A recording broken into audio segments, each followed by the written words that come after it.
Hello' guys, কি খবৰ আপোনালোকৰ? নিশ্চয় ভাল, আমিও ভাল আছোঁ আপোনালোকৰ আশীৰ্বাদত। আজি এটা ৰেচিপিৰ ভিডিঅ' লৈছোঁ আপোনালোকৰ মাজলৈ। চাওক আজি কি ৰেচিপি বনাম, কেনেকৈ বনাম আৰু কি পদ্ধতিত বনাম। দেৰি নকৰি ৰেচিপিটোৰ মাজলৈ যাওঁ।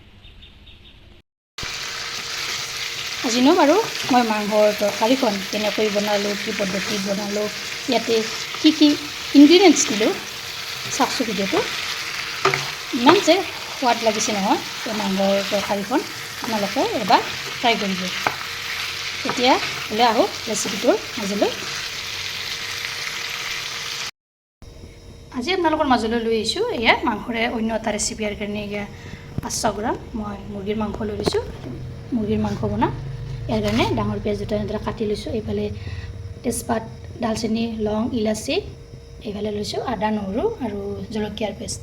চাই থাকক ভিডিঅ'টো সম্পূৰ্ণভাৱে আৰু স্ক্ৰিপ্ট নকৰাকৈ। ইয়াত দেৰি নকৰি ৰেচিপিটোৰ মাজলৈ যাওঁ। অলৰেডি মই কেৰাহী গৰম হ'বলৈ দি দিছোঁ। এয়া দি দিছোঁ সৰিয়হৰ তেল 200 গ্ৰাম দি দিছোঁ। আপোনালোকে যি তেল ব্যৱহাৰ কৰে সেই তেল দিব পাৰে। তেলখিনি এতিয়া মই গৰম হ'ব দিম। এইফালে বনাইছোঁ আকৌ ভাত। আপোনালোকে মোৰ ভিডিঅ'বিলাকত প্ৰায় দেখা পায় ভাত মই এনেদৰে চচপেনতে বনাওঁ, খুব হেল্ডি হয়, এনেকৈ বনাব লাগে।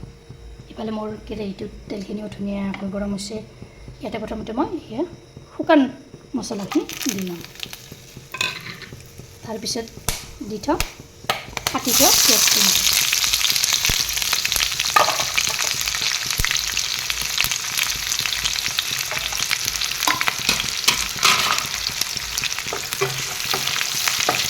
পিঁয়াজখিনি যেতিয়ালৈকে ধুনীয়াকৈ ৰং চঙোৱা নহয় তেতিয়ালৈকে পিঁয়াজখিনি মই ভাজি দিছোঁ।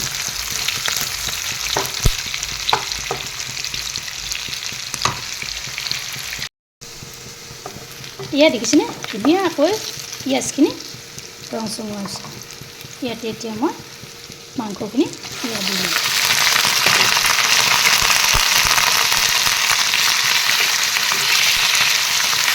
মাংসখিনি দি এনেদৰে অলপ কৰি ইফালৰ পৰা লৰাই দি দিছোঁ। তাৰপিছত ইয়াতে এতিয়া দিম মই এতিয়া পিচি থোৱা আদা, নহৰু আৰু জলকীয়াৰ পেষ্ট। তাৰপিছত দি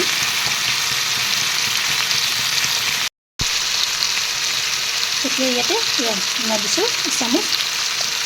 তাৰপিছত ইয়াত দি দিছোঁ হালধি গুড়ি এচামুচ। এইফালে দিছোঁ জলকীয়াৰ গুড়ি এচামুচ। এইফালে ধনিয়াৰ গুড়ি এচামুচ। তাৰপিছত ইয়াত দি দিছোঁ জিৰাৰ গুড়ি এচামুচ। এইখিনি এতিয়া মই তলপৰ কৰি ধুনীয়াকৈ এফালৰ পৰা লৰাই যাওঁ।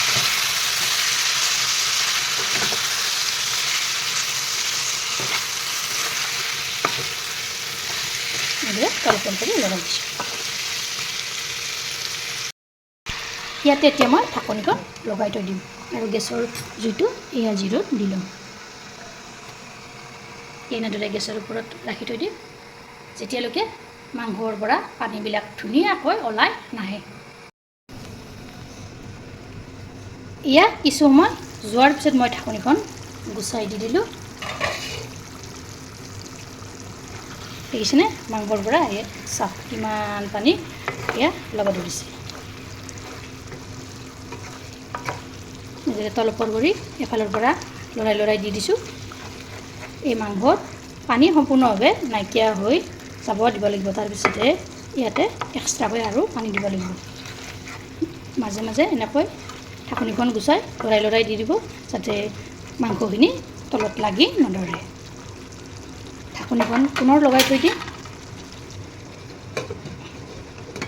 জুইটো কিন্তু আপোনালোকে এয়া 0তে দি থৈ দিব। দেখিছেনে মই এনেদৰে 0তে ৰাখি থৈ দিছোঁ। এইফালে মোৰ ভাতখিনিও হৈ গ'ল। মই এয়া মাৰকাৰি গেছৰ ওপৰত বহুৱাই থৈ দিছোঁ। এনেদৰে বনাব আপোনালোকেও।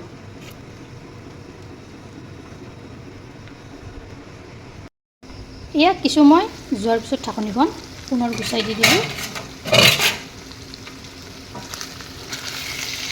দেখিছেনে পানীখিনি ধুনীয়াকৈ নাইকিয়া হৈ গৈছে।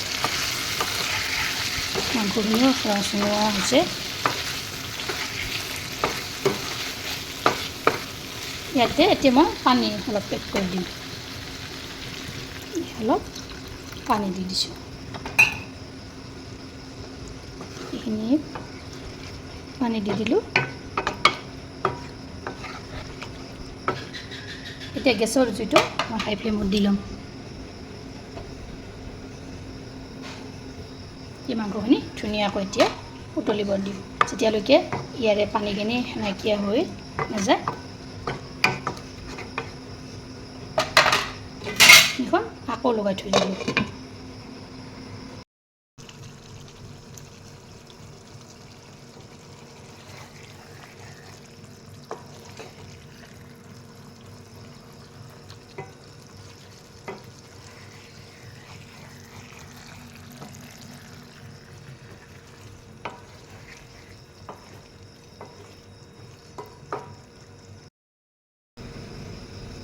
ইয়াত কিছু সময় যোৱাৰ পিছত মই ঢাকনিখন গুচাই দি দিলোঁ।